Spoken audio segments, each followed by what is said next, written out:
talk with every sip and laugh. Coffee's the fuel, martini's the craft. Conversation swirling in the cool night air. Talk the walk, we're going somewhere. Good morning, Alan. Good evening, Leanne. I sort of find that applause music, it just doesn't sound right without... Now I feel loved. I do that every morning. I make sure I play that applause music when I drink my coffee ever since starting this. But how has your week been? Well, my week has been fine. We were supposed to be in Florida, and the weather in Florida was worse than it was in Rhode Island. They kept canceling the flight, so we decided to hell with it. And my clients were very understanding, and they agreed to reschedule. So we had a staycation. I had nothing scheduled. And so, we acted like two slugs. It was very good. Did you? Because that's really cool that you had a staycation at home, but I'm always tempted to fix something or clean something or, throw some things out, but you actually just relaxed. Yeah, we relaxed. I mean, I do things around the house that need to be done because I like doing it. And, I built some models and pursued my hobbies, took the dogs for coffee. So it was nice. I didn't tell my trainer, so I didn't go to work out either. So it definitely felt like a staycation then. Oh my goodness. Alan, you're a man of integrity. So it's nice to hear that you do some of these things from time to time. I've just come back from Thailand. It's my sort of first official week back. So just trying to get my head into the game. What are your tips for onboarding yourself after a vacation where you've just had a really great time? You've been very relaxed. How do you get back into it? Well, I heard some time ago that the ideal vacation is you love to go to the new place and then you also love to go home again. And I think that you need to acclimate on both ends. So if I'm traveling somewhat, like say to California from here, I'll give myself a day. If I'm traveling to you in Australia, I give myself 2 days. Yeah. And I do the same thing when I come home. So I don't plan. I don't do any business planning. I don't do anything that requires me to be, sharp and responsive. So I managed to unpack and, and take it easy. But I think that's very important for your mental health. If you relax on a vacation, you sort of ruin it by coming back and jumping right into work. Yeah. And you're right about even just the suitcase just sitting there. So the first thing you have to do is get rid of that, just get rid of the contents. But some of the artifacts from the suitcase haven't been put away. And it's this, it's been a week now. It's come on, Leanne. Finish the job. Well, and high tech can ruin your vacation. We have these stupid Apple, whatever they are, these little round things, and AirTags or something. And it will say to me in the back of the limo, your luggage is no longer with you. Well, that's because the guy put it in the trunk. So just tell me if my luggage is with someone else. Don't tell me that it's not necessarily near me. That's very true. Every time I left the hotel, I'd get I'd be a kilometer away and it would say, yeah, your luggage is no longer with you. It was kind of annoying. But look, I guess for the upside, if things go missing, it's pretty good. If you're here live, let us know where you're joining us from. Let us know how your week was as well. And you're welcome to share your comments or questions in chat. We'd love to have a conversation with you. So today's topic, Alan, we always sort of throw around a few different ideas. And this one, when I read it, I was like, oh, that's an interesting one to dive into. The customer isn't always right, and maybe businessisms that aren't necessarily true 100% of the time. What's the go with this one? Well, if you start with this one, people started to realize the customer wasn't always right when the customer returned clothing which had perspiration marks under the sleeves, right? And so they wore it to a party or something, and now they're trying to return it. And stores like, I guess, Nordstrom's in the United States here, they had a return policy where they take anything back, even if it wasn't even bought there. And then finally, the investors revolted and they did away with that policy. But somebody brought up an interesting thing on social media, which is a rarity. And they said, well, it's not that the customer's always right, but the customer's always right when it comes to taste. And that is blatantly false, because if the customer says, well, this is my taste, and you sell that customer something that they want, but they look terrible in, and they go out in public and people think, I'm not giving them this job, I'm not inviting them to the party, you haven't done that customer a service. And so responding to want is a commodity. What you have to say is, try this on, I believe you look much better, this is what you need. So satisfying a need is value. Satisfying a want, just a commodity. Yeah, that's a really good point there. And I think I remember that story. I think I read it about it in Chicken Soup for the Soul. That one about returning items that don't even belong to the store. And I mean that was a thing in the 1980s. Can't even imagine that happening now. But there's some places, like in some industries and some companies, that are known for this. Like the Ritz-Carlton as an example. They seem to have superior customer service. And They changed their policy though. did they? Tell me Well, more. and in the back, in the hallways where the staff goes in Ritz-Carlton, it said, "We are ladies and gentlemen serving ladies and gentlemen." And every Ritz-Carlton employee had a $2,500 authority to please. Yeah. They ended that because they were giving away too much. And what happened is a customer who was upset with something, who would have been perfectly happy with a free drink or a free meal, they were giving 2 free room nights to in a Ritz-Carlton. And so the $2,500 was killing them. So they did away with it. Oh, cool. Well, thank you for fact checking us on this Talk the Walk. I'd like to say hello to Dr. Michelle Roberthan. I met Michelle in Sonoma, California, and she's joining us from Lafayette, Louisiana. Her week has been productive and meaningful. Lovely to hear that, Michelle. And let us know if you have any questions. Have you been to Louisiana, Alan? You've been to all of the states apart from one. I've only not been to North Dakota. I'm afraid to go to North Dakota. But I have been to Louisiana many times. They had some, dreadful, horrible things happen lately down there in New Orleans, which is regrettable. But the Super Bowl will be there. And, of course, Lafayette, where she comes from, is named after Lafayette, who fought in the American Revolution. And after we won our independence, he came back subsequent and was hailed as a hero. Excellent. Thank you for sharing that. Lafayette stood out for me as an Australian because of Hamilton. Right, they've got some songs that feature Lafayette. Oh, don't you love pop culture that teaches you history? Let's talk about other business phrases. I want to ask you about this one. I mean, we hear this all the time. Work smarter, not harder. What do you agree with that? Well, work smarter is great. And, working smarter than hard is great. I have no quarrel with that one. Mm-hmm. I'll give you one that I hate, though, which is servant leadership. I mean, servant leadership is meaningless. We don't want servants in leadership. And if you think about the great leaders, Gerstner, who took over IBM, Fred Smith at FedEx, Herb Kelleher at Southwest Air. I'm talking about American companies here. I'm sure you can name some in Australia. Jack Welch when he ran GE. These were not servant leaders. These were tough people who knew how to make tough decisions. Mm-hmm. And this aspect that a leader's job is to make everybody happy and avoid toxic workplaces and make sure everybody's singing Kumbaya, it's ridiculous. In 35 years consulting, whatever it's been, I've never heard a board of directors or executives say, let's raise our servant leadership quotient here.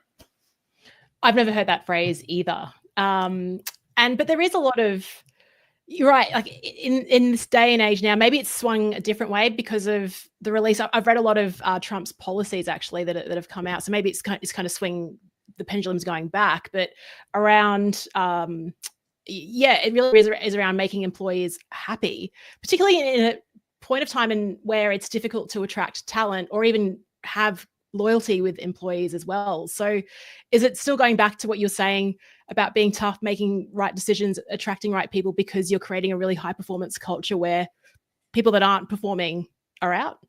Yeah, I think that if you want a positive workplace, you have to be accountable. You have to produce. You can't whine. You can't go crying for help every time you don't get a certain assignment or somebody spills water on your desk. And sometimes the boss will yell. It doesn't mean it's a hostile work environment. The boss will say, "You've been late 3 times in a row. I'm very unhappy." Okay, boss deserves to say that. And so I'm not denying that there are bad bosses. People don't leave organizations; they leave bad bosses. Fair enough. But stop telling me you're going to design what your environment should look like. It's called work for a purpose. Oh, interesting. But I mean, it's very different for us as solopreneurs. I mean, I look at your amazing workspace and all the beautiful photos you've got, and I'm sure Royce is in the room as well. So this is the difference, isn't it, when we are our own bosses? Yeah, but the problem is, Leanne, you've heard me say this, is that a lot of us who become solopreneurs now have worse bosses. Yes. I really should give myself a performance rating as a manager. Take your own survey. Oh my gosh, it would be brutal. Okay. Michelle loves Hamilton. It's great to have you here. Let us know if you have any questions and let us know where you're joining us from as well. Michelle, I just want to say, so if you loved Hamilton, you want to, if it plays wherever in Louisiana, go see In the Heights. It was Miranda's first play, and it's even better than Hamilton. Okay, so that's my gift to you. Yeah, was that a movie as well? I heard that was a movie. Yeah, but no. It wasn't as good. The play In the Heights. Miranda comes out there himself, and he raps for 2 minutes. And I said to my wife, "Why are we here?" And 4 minutes later, I said, "This is one of the greatest things I've ever seen." Really? Yeah, because Okay. I never knew that rap had the emotional intensity to tell a story, and it does. Oh wow, I love that's really, really fascinating. So thanks for sharing that. We could talk about we should do a whole live stream on musicals and getting your tips for Broadway. What about this one? What gets measured gets managed. Well, this one is close. In other words, we all need metrics, but the trouble here with this phrase is that some people are measuring the wrong thing. Some people are managing the wrong thing. For example, Leanne, they're measuring task and not result. And the symbol of that today, the ridiculous symbol today, is the US government and Elon Musk and others ordering people back to their desks, ordering people back to the workplace. That's a task. If they're creating the results you need at home, leave them the hell there. It's less expensive for the company, and they can take care of what? Childcare. They can take care of health problems, take care of family. So the problem is that we tend to measure the wrong things at times, and we don't get the results that we want. Therefore, yeah, that one was interesting. There was the New South Wales government brought in that same policy around you must come in to mandating time in the office, and the reason they justified this was because it is a job of a government official or employee to boost the economy. So they have to come in and use the restaurants in the central business district. That's part of being a public servant. And it also forces them to spend more of their paycheck and have less take-home pay. Yeah, exactly. Yeah, and use the roads which the infrastructure is not even set up for anyway. So we could go on about this, but just on this point around the US federal government and their remote work policy. I mean, that's going to have an impact on that. That's pretty much given permission to any private employer to do the same thing. Well, a private employer can do whatever the hell a private employer wants anyway. It doesn't need government blessing to tell people you got to be in the workplace. However, I think that if you're an intelligent private employer, you're probably going to have a mix. I mean, some customer interfacing people, if you're in a call center, can be anywhere. It doesn't matter. Like an airline reservations person, could be anywhere. In fact, I was talking to somebody in Louisiana the other day. However, if you're a retail salesperson in a store, you've got to be there talking to the customer. If you're an airline gate agent or a TSA, security person, you have to be there talking to the customer. So these things all depend. And we should be making intelligent judgments about that. But since we don't trust our judgment, we make rules. Yeah. Oh, that's a really good phrase that we could capture. We're talking about phrases that don't really land. That landed for me. And also we're talking about forcing people back to the office. It's happening in the New Zealand public sector as well. Yeah, that's what I mean. Like, with like Trump bringing in the policy around DEI, and then Meta actually already, you know what I mean? Like it kind of is a knock-on effect, gives that permission. What other? I've got lots of different phrases I'd love you to destroy or get your take on, but do you have any others that you prepared? I'll give you one. Our driving force, our purpose in life is to make a profit. And that's not true. It's never true. It hasn't been true since the old conglomerates. And the last of the conglomerates in the US was GE, which is now in very bad shape. But Jack Welch said when he ran the place, he had a TV station, he had an appliance company, they made locomotives, they had NBC television, they had a credit company, nothing to do with each other. And he said, you're one or two in every market, or we get rid of you. That was the strategy. Now, that's profit driven. However, most organizations are driven by something else and make a profit doing that. So Merck, for example, a pharmaceutical company, their mission is to bring the greatest in scientific research against the greatest areas of human health need. In so doing, they make a profit, but they're not going to make a profit, or they would buy Hertz rental car because they can make a profit with Hertz, and it was up for sale on several occasions. But if I had suggested suggested that to Merck, they would have thrown me out the window. You know, it's preposterous. So stop telling me you're profit driven. And a lot of people make that mistake because they start with the bottom line instead of starting with what their mission is and their contribution to the environment.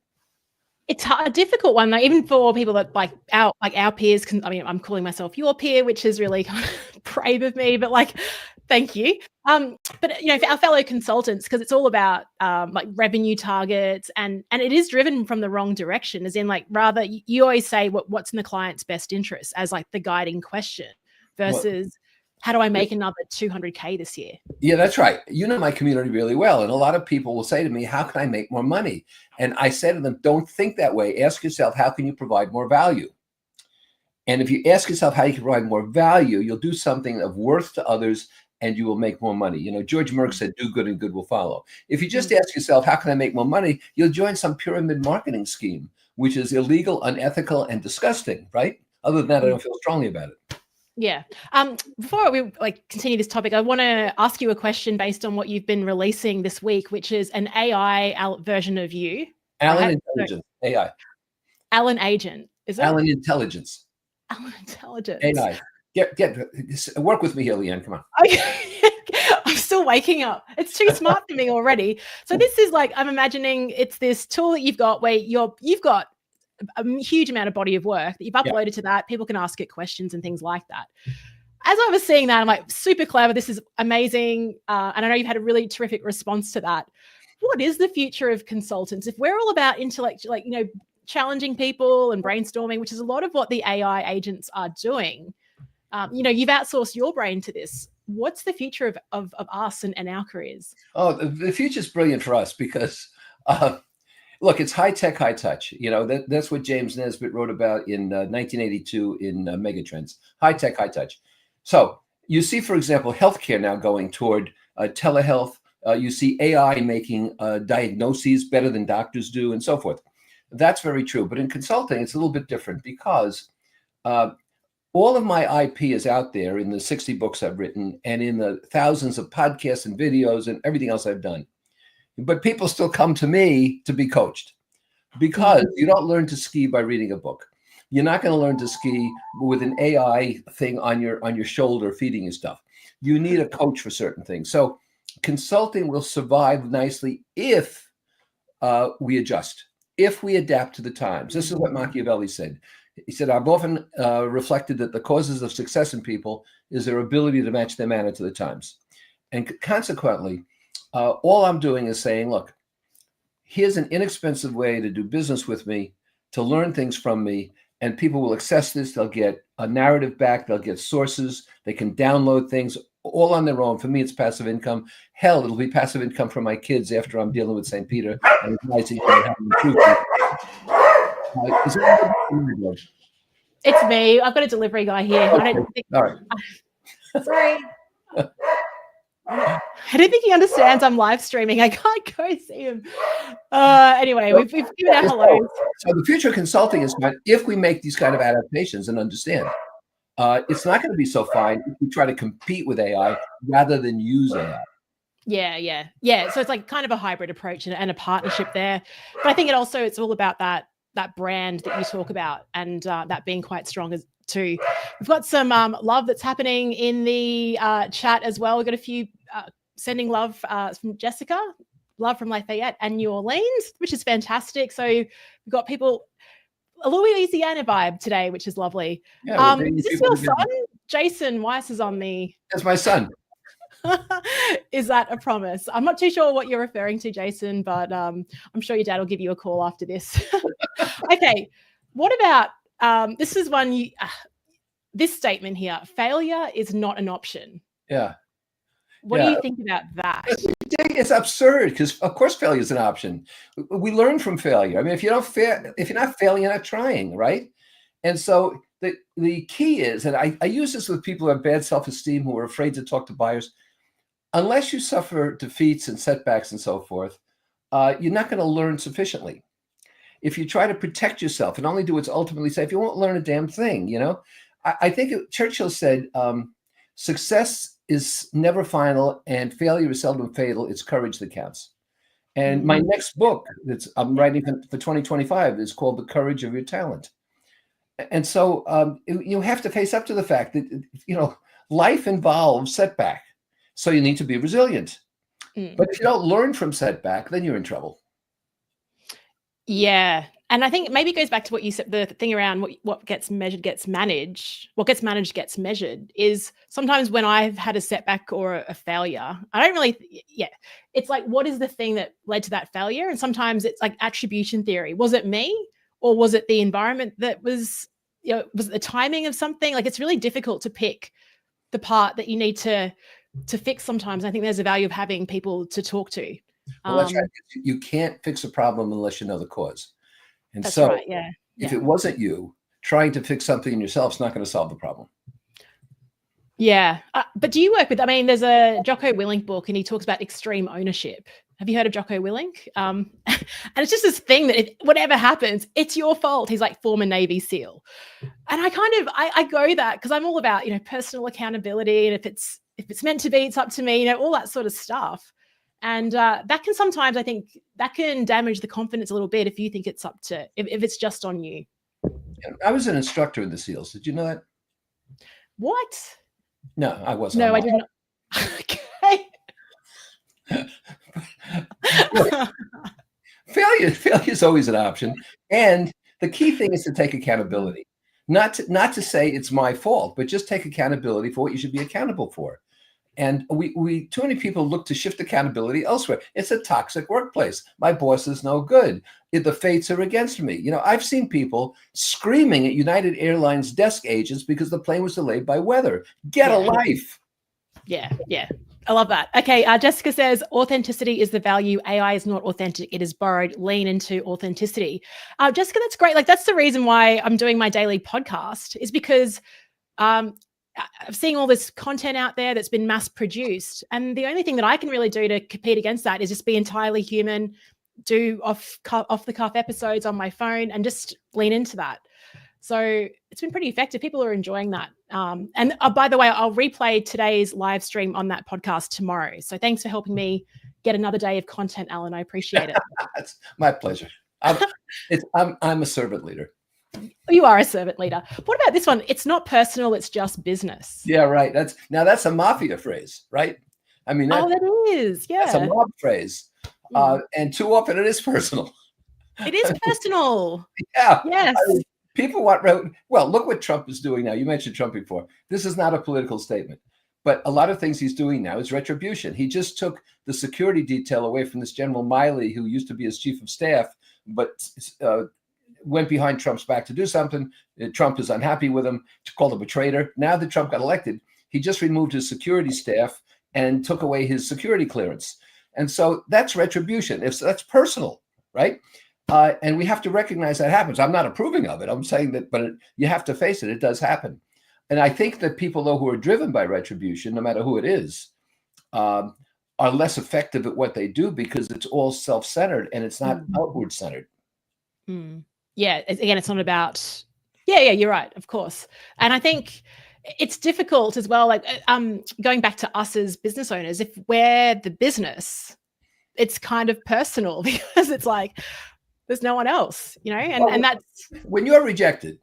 Yeah. When you're rejected, a proposal isn't accepted. Yeah. At this stage of the game for you, how do you feel about it?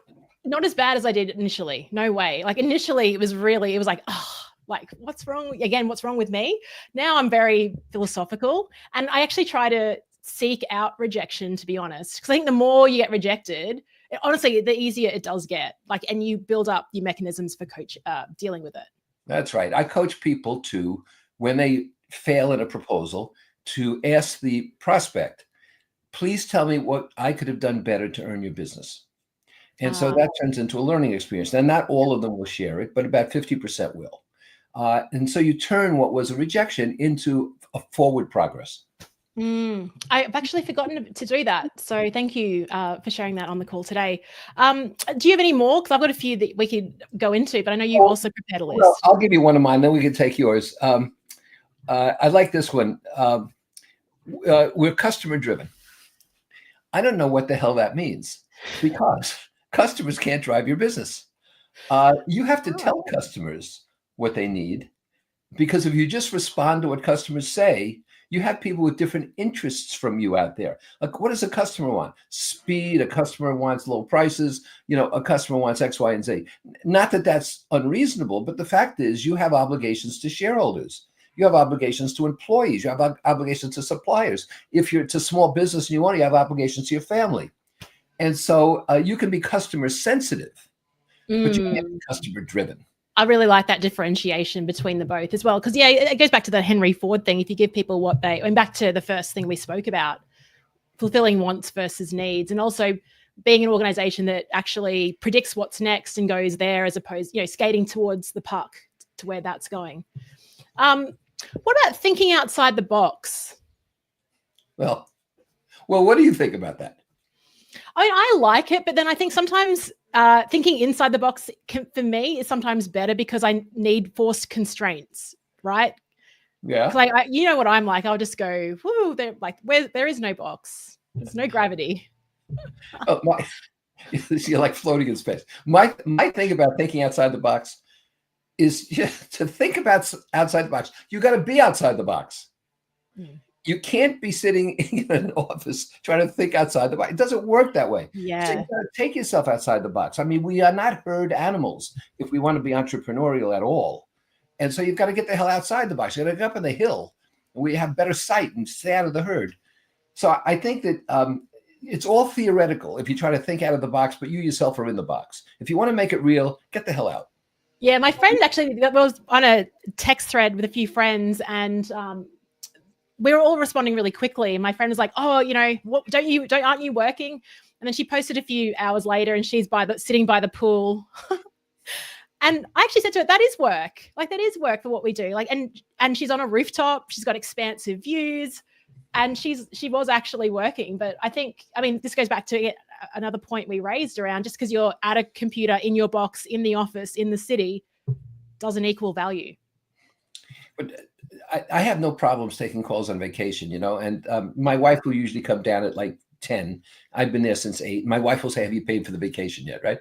A guy calls me and he said, "What's that noise in the back?" I said, "Those are the breakers. They're about 20 yards away." He said, "What do you mean breakers?" I said, "The waves, the breakers." He said, "Alan, you're such a kidder. Where are you really?" Well, I'm sitting in St. Bart's on the ocean, right?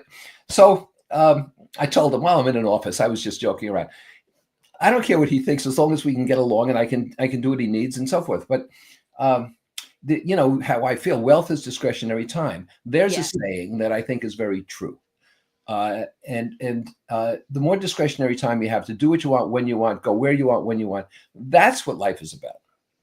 Do you think, because I joked with my friends the other day that I said, like, I'm retiring. And then I thought, what is, retiring. I'm just trying to pronounce my R's for the US audience. Retiring. But that's my definition of retirement, is doing what you want when you want. Don't you think? I think retiring is an artifact. I don't think it means anything, because you're going to retire at 65. The average age is 78 or 80 or whatever it is. I mean, what are you going to do? Tend some garden, for God's sake? I'm not saying you should stay at work, but what I am saying, you got to continue to contribute. And it's pretty clear medically, psychologically, if you look at the literature, just as you exercise physically, which I do 3 days a week to keep yourself in shape as you grow older, you've got to exercise your mind. And consequently, you have to be involved in things. You have to have opinions. You have to learn. So I think retirement tends to give people too much of an out, too much of an excuse. Well, I'm done with all that. Well, if you're done working on an assembly line, that makes a lot of sense. But mentor people, coach people, volunteer for something. Yeah. Keep your mind in the game. 100%. Yeah, agree with that. Jason, I have a meeting in a couple of minutes, so I have to drop off now. It should be noted that I grew up listening to him, and I still learn more and more every time I hear him talk. Don't tell him I said that. I don't want him getting a big head. That is lovely. Love you, Jay. Thank you. Thank you. Oh, it's so nice. Okay, so Jason and others, it was so great having you. But all of Louisiana on this call today. If you'd like to join our next Talk the Walk, we are streaming live to you on LinkedIn and on YouTube. Your 12th of February, 4 p.m., my 13th of Feb. Any sort of parting messages, Alan, before we end the stream? There's a famous phrase that says, don't believe everything you hear, even if I tell you. And so watch these myths that you hear and ask yourself if in life, in practicality, they're really true. Remember when we were told, don't go in the water within an hour after you eat, or you'll get cramps and drown. Yeah, that's never happened. I love eating and swimming immediately. So, well, cheers to you. Thanks so much for today. And thank you for joining us on our live stream as well. Thank you all.